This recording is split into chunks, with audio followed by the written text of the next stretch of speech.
দর্শক দেখুন, আজকে কলকাতা হাইকোর্টে যা হয়েছে সেটা নিয়ে এইভাবে রিপোর্ট করা হচ্ছে। অস্বস্তিতে শুভেন্দু, অন্তর্বর্তী রক্ষা কবচ তুলে নিল কলকাতা হাইকোর্ট। 4টি মামলায় যৌথ সিট গঠন করে তদন্তের নির্দেশ। ভিতরটা দেখুন। রাজ্যের বিরোধী দলনেতা শুভেন্দু অধিকারীর অন্তর্বর্তী রক্ষা কবচ প্রত্যাহার করে নিল কলকাতা হাইকোর্ট। 4টি মামলায় রাজ্য সরকার এবং সিবিআইকে সিট গঠন করে তদন্ত শুরু করতে বলা হয়েছে। হেডলাইনে সিবিআইটা এলে মনে হয় ভালো হতো, কারণ এটা কিন্তু খুব একটা বড় পয়েন্ট। অস্বস্তিতে শুভেন্দু, আমি তো দেখছি যে প্রায় মিডিয়া এটা লিখছে, অস্বস্তি অস্বস্তি অস্বস্তি অস্বস্তিতে শুভেন্দু, মানে এমন বলা হচ্ছে যেন মনে হচ্ছে কালকে শুভেন্দু অধিকারী গ্রেপ্তার হয়ে যাবেন, রাজ্য সরকার এক্ষুনি তাকে পুলিশ দিয়ে তুলে নিয়ে চলে আসবে, এমন ভাবে সব বলা হচ্ছে। কিন্তু আসল ব্যাপারটাকে ঠিক করে বলা হচ্ছে যে কি হয়েছে এক্স্যাক্টলি কলকাতা হাইকোর্টে। রক্ষা কবচ তো অন্তর্বর্তীকালীন ছিল, সেটা তার অনন্তকাল তো থাকতে পারে না। অনন্তকাল সে কোর্ট মনে করেছে, কিন্তু কোর্ট কি করেছে তারপরে কি করেছে? কোর্ট যেটা করেছে দর্শক, শুভেন্দুর নামে প্রায় মানে কুড়িখানা কেসের ব্যাপার আছে। সেখানে কোর্ট 15টা কেসকে খারিজ করে দিয়েছে, কোয়াশ করে দিয়েছে। 15-16টা কেসকে কোয়াশ করে দিয়েছে। বাকি ওই যে কটা কেস বলা হচ্ছে সেটাতে সিট গঠন, মানে রাজ্যের পুলিশ তদন্ত করতে পারবে না একা, সিবিআই কে নিতে হবে সাথে। সিবিআই কে নিলে সমস্যা কোথায়? শুভেন্দুরা কি অন্যায় করেছেন? কেন এইসব মামলা করতে হয়? কারণ রাজ্যের পুলিশ ঠিক মতো করে তদন্ত করে না, হেনস্থা করে, সেই জন্য তো মামলাগুলো করতে হয়। সেই জন্যই তো কলকাতা হাইকোর্টে বারবার ছুটে যাওয়া। তো সেখানে যদি কলকাতা হাইকোর্ট বলে দেয় যে না, সিবিআই থাকবে, সেন্ট্রাল এজেন্সির লোকও থাকবে, তো সমস্যা কোথায়? ঘটনার সঠিক তদন্ত হলে তো আমাদের রাজ্য পুলিশের উপরে তো কোনো সমস্যা নেই। এই যে রাজ্য পুলিশের তদন্ত নিয়ে আমরা কেন প্রশ্ন তুলি? কারণ ওরা নিরপেক্ষভাবে তদন্ত করতে পারে না। ওরা সেই শাসক দলের লোকজনদের কথা শুনে চলে, বা আরো অন্য কোনো ফায়দা তুলতে করে, নিরপেক্ষ না। তো যদি তদন্তের মধ্যে সেন্ট্রাল এজেন্সি, যাদের উপরে আমরা মানে পুলিশের তুলনায় বেশি ভরসা করতে পারি অন্তত পক্ষে, যদি তাদের কাউকে ওখানে এন্ট্রি করে দিয়ে সিট গঠন করে করা হয়, তো সমস্যা কোথায়? আমরা তো অন্যায় করিনি। আমি আমার নিজের ক্ষেত্রে বলছি এই জন্য, কারণ আমার ক্ষেত্রে তো পুলিশ অনেক কিছু করছে। তো শুভেন্দুও মানে যেসব কাজকর্ম করেন এবং শুভেন্দু নামে যেসব অভিযোগ করা হয়, তো যদি সেখানে নিরপেক্ষ তদন্ত হয়, সমস্যা কোথায়? শুভেন্দুর সমস্যা কোথায়? তো এটাতে অস্বস্তি কি করে হচ্ছে আমি বুঝতে পারছি না। রক্ষা কবচ, আচ্ছা রক্ষা কবচ কি ছিল বলুন তো? এটাই ছিল যে পুলিশ ডিরেক্টলি কোনো অভিযোগ নথিভুক্ত করতে পারবে না। যদি কোথাও কিছু অন্যায় করে থাকেন শুভেন্দু, যদি মানে পুলিশ মনে করে, সেটা কোর্টে এসে বলতে হবে।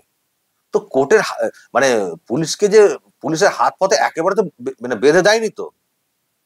তো এটাকে কেন রক্ষা কবচ বলে কেনই বা শাসক ওইসব বলছিল কেন? কি কারণ কোর্ট তো বলেনি যে, একথা কখনো বলেনি যে শুভেন্দু নামে কোনোদিন কোনো কেস করা যাবে না। কোর্ট বলছে, বাধ্যই বলছে, পুলিশ কিছু না বুঝেই কেস করে দেয় বা ইচ্ছা করে কেস করে দেয় সমস্যা ফেলার জন্য। তো কোর্ট বলেছিল যে তোমরা যদি কিছু বোঝো বা তোমাদেরকে যদি কেউ কিছু বলে, তোমরা কোর্টে নিয়ে এসো, বলো এই অভিযোগ আছে, এই ব্যাপার, কোর্ট একটা ব্যবস্থা করে দেবে। তোমরা ডিরেক্টলি এফআইআরটা করো না, কারণ তোমাদের নিরপেক্ষতা নিয়ে প্রশ্ন রয়েছে, যে তোমরা নিরপেক্ষভাবে এফআইআরটা ঠিক করছো না পুলিশের এই শুভেন্দুর বিরুদ্ধে। এটা বলেছিল। শুভেন্দু নামে কোনোদিন কোনো কেস হবে না এটা তো বলেনি কখনো। তুমি কোর্টে নিয়ে এসো, বলো, বোঝাও কি অভিযোগ আছে, তদন্ত হবে। শুভেন্দু কি আইনের ঊর্ধ্বে নাকি? এটা বলেছিল। এটাকে রক্ষা কবচ করে পুলিশ এখান থেকে সেখান সুপ্রিম কোর্ট পর্যন্ত ছুটেছিল, সুপ্রিম কোর্ট পর্যন্ত, যে কেন রক্ষা কবচ দেবে, কেন পুলিশ নিজের ইচ্ছা মতো এফআইআর করতে পারবে না। মানে কলকাতা হাইকোর্টের অর্ডারকে নস্যাৎ করে করুন, যাতে পুলিশ যখন খুশি যেমন ভাবে খুশি এফআইআর করতে পারে। সুপ্রিম কোর্টও সেটা অ্যালাউ করেনি, তখন বলেছে যে না, কলকাতা হাইকোর্ট যেটা বলেছে ও আমরা ওখানে কোনো হস্তক্ষেপ করবো না। কিন্তু অন্তর্বর্তীকালীন তার অনন্তকাল চলতে পারে না। তো সেই জন্য এখন তুলছে কলকাতা হাইকোর্ট হয়তো ভাবছে যে এতদিন তো বন্ধ রেখেছিলাম এই কারণে, তো এবার অ্যাটলিস্ট সরকার শিক্ষা নিক, যাতে আর না আমাদেরকে নতুন করে রক্ষা কবচ দিতে হয়। একটা জায়গায় তো কোর্টকেও তো তার একটা সুযোগ রাখতে হবে। আচ্ছা, শুভেন্দুকে কেন কোর্টে যেতে হবে? যদি রাজ্য সরকারের পুলিশ যদি ঠিক মতো করে কাজ করে, শুভেন্দুকে খামাখা রক্ষা কবচ নিতে যেতে হবে? কোনো প্রয়োজন আছে? পুলিশ নিরপেক্ষভাবে কাজ করছে না বলেই তো উনি গিয়েছিলেন। তো তারপরে এতদিন কলকাতা হাইকোর্ট একটা করেছিল যে তোমরা নিজেরা এফআইআর করতে পারবে না। এবার একটা সময় তো ছাড়তে হবে। তো সেই হিসেবে কলকাতা হাইকোর্ট আরো একটা সুযোগ দিচ্ছে, যে তোমরা কিন্তু কাজ ঠিক করে করবে, তোমরা কিন্তু কাজটা ঠিক করে করবে না। মানে এটা এটা দেখুন, সব কথা মুখে ওরকম করে বলা যাবে না, মানে একটা সুযোগ দেওয়া। কিন্তু দর্শক যদি দেখেন যে এরপরও সে একই কাজ করছে, সেই ভুলভাল কেস, সেই ভুলভাল এফআইআর, যখন খুশি মানে নানান একটা অজুহাত দেখিয়ে হেনস্থা করার চেষ্টা, আপনাদের কি মনে হয় কোর্ট চুপ করে বসে থাকবে? শুভেন্দু কি চুপ করে বসে থাকবেন? শুভেন্দু যখন ফের গিয়ে কোর্টে বলবেন তার আইনজীবীদের মাধ্যমে যে হুজুর আপনি তো একটা সুযোগ দিয়েছিলেন রাজ্যের পুলিশকে যে যাতে করে ভুলভাল কেস না করে, তখন আবার লাগাতার কেস করছে, তাহলে বলুন তো আমি কি করে কাজ করব? উনি তো জনপ্রতিনিধি, মানে বিরোধী দলনেতা এবং পলিটিক্যাল ফিগার, তো উনি তো নিশ্চয়ই কোর্টের দ্বারস্থ হবেন। আর কোর্টও তো নিশ্চয়ই তখন দেখবে আর যে এই ছাড়লাম অন্তর্বর্তী এটা, আর এর মধ্যেই এতগুলো কেস, তার মানে তো শুভেন্দুরা যে আশঙ্কাকে সামনে রেখে বা যে ভাবনাকে সামনে রেখে কোর্টে বলেন, তো সেটা ঠিক এবং সেটা এখনো কন্টিনিউ হচ্ছে। দেখবেন কোর্ট ফের কাগজ দিয়ে দেবে। যদি এখান থেকে রাজ্যের পুলিশ শিক্ষা না নেয়, যদি ফের ওই শুভেন্দুকে ধরবো আর ভুলভাল কেস দেওয়ার চেষ্টা করে, দেখবেন আমি আপনাদেরকে বলছি, লিখে রাখুন, শুভেন্দু অধিকারী ফের রক্ষা কবচ পেয়ে যাবেন। ফের দেখবেন একটা সময়ের জন্য কলকাতা হাইকোর্ট দেখবেন ফের রক্ষা কবচ দিয়ে দেবে। এটা জাস্ট একটা সুযোগ দেওয়া শুধরানোর জন্য এবং দেখা শুধরেছে কিনা। যদিও রাজ্য সরকার শুধরাবে না, দেখবেন শুভেন্দুকে কেস দেওয়ার জন্য কত কিছু করবে দেখবেন। এবং শুনবেন কল্যাণ ব্যানার্জি আজকে কি সব বলেছেন, একটু শোনাই। কল্যাণ ব্যানার্জি তো ভাবছেন কি না কি করবেন, বিরাট জয়। দেখুন উনি কি বলেছেন। আর কোনো বাধা থাকছে না, 3-4 বছর ধরে যে বাধাটা ছিল এবং যার জন্য উনি বেশি মাস্তানি করে বেড়াতেন, সেই মাস্তানিটা এবার বন্ধ হবে। এবার যে কমপ্লেনগুলো ছিল সেই কমপ্লেনগুলো আজকে যদি এফআইআর লজ করে প্রসিড করতে চায়, পুলিশ প্রসিড করবে। একদিন তো এফআইআরগুলো করতে পারেনি, কমপ্লেনগুলি লজ করা ছিল, সেগুলো করতে পারবে। ওরা একটা যে কথা বলছে যে ওদের মক্কেলের এগেনস্টে নাকি শুভেন্দু অধিকারীর ধারে ওর এগেনস্টে প্রচুর কেস করা হচ্ছে। তো আমারও বক্তব্য, শুভেন্দু অধিকারী যদি 1000টা ক্রিমিনাল কেস ক্রাইম করে তো 1000টা ক্রিমিনাল কেস হবে। যে মুড়ির মতো ক্রাইম করে তার ক্ষেত্রে মুড়ির মতো এফআইআর হবে। সে তো আর কোনো প্রিভিলেজ পার্সন নয়। অর্থাৎ শুভেন্দু অধিকারীর বিরুদ্ধে প্রসিড করতে পারবে ইন অ্যাকর্ডেন্স উইথ ল। মুড়কির মতো নাকি কেস হবে? করুন, খুব তাড়াতাড়ি আবারও ঝটকাটা খাবেন। করবে, আমি জানি। এরা তো হুড়মুড়িয়ে মানে একটা সুযোগ পেয়েছে, মানে হাউ মাউ খাউ করবে না, হাউ মাউ খাউ করে আবার শুভেন্দুকে ফাঁসানোর চেষ্টা হবে। করুন। শুভেন্দু চুপ করে বসে থাকবেন না, নিশ্চয়ই যাবেন। এবং আমি জানি না এটার ক্ষেত্রে আবার আদার বেঞ্চে যাবেন কিনা, যেটা তুলে নেওয়ার ব্যাপারটা। তবে সেটা আরো সহজ হবে যদি ওই হাউ মাউ খাউ টাইপের শুধু কেসের পর কেস দিয়ে দেওয়া হয়, হুড়মুড়িয়ে কেস দেওয়া শুভেন্দু নামে আবার হবে। নিশ্চিত থাকুন দর্শক, নিশ্চিত। যদি এখান থেকে না শুধরায়, দেখুন শুধরে গেলে তো ভালো।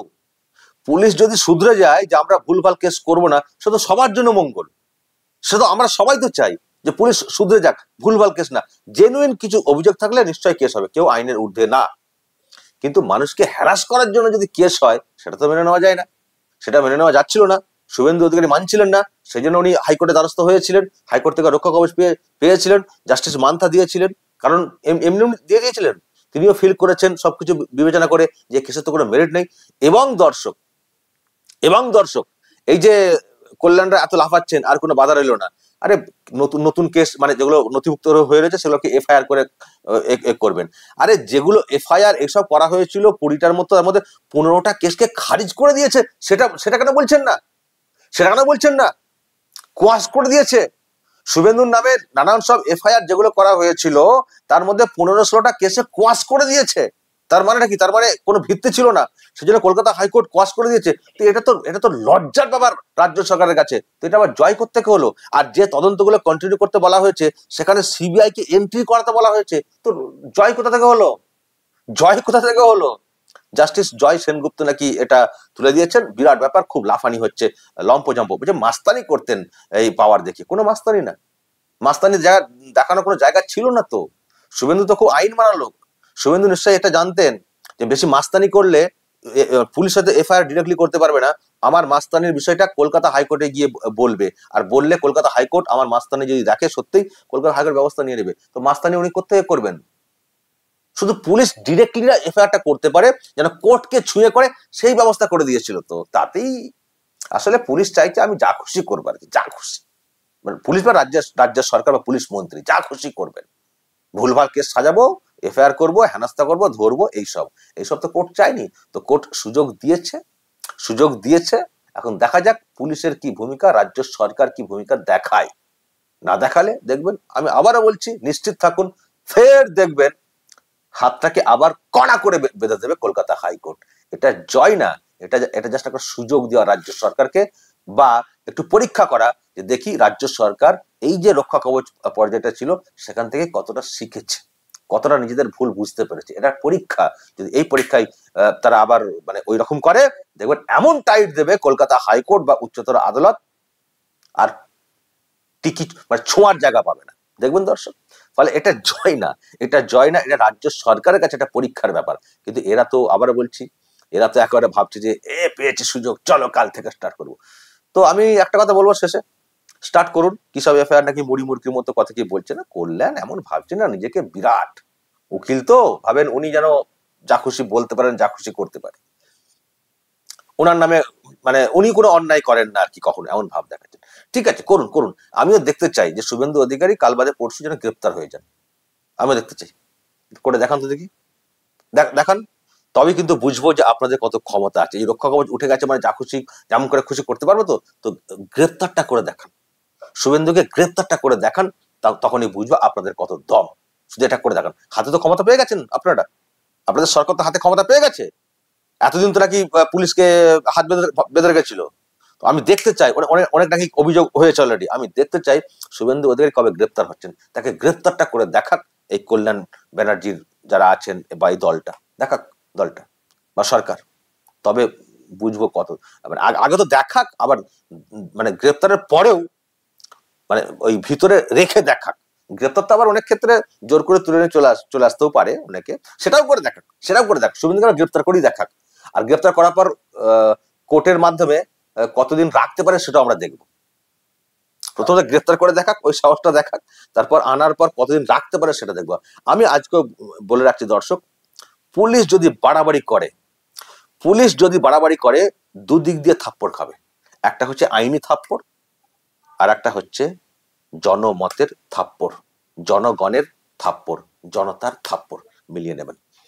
দর্শক বলবেন আপনারা যা বলার এই নিয়ে, অবশ্যই বলবেন কমেন্ট বক্সে, নজর রাখবেন আরামবাগ টিভিতে।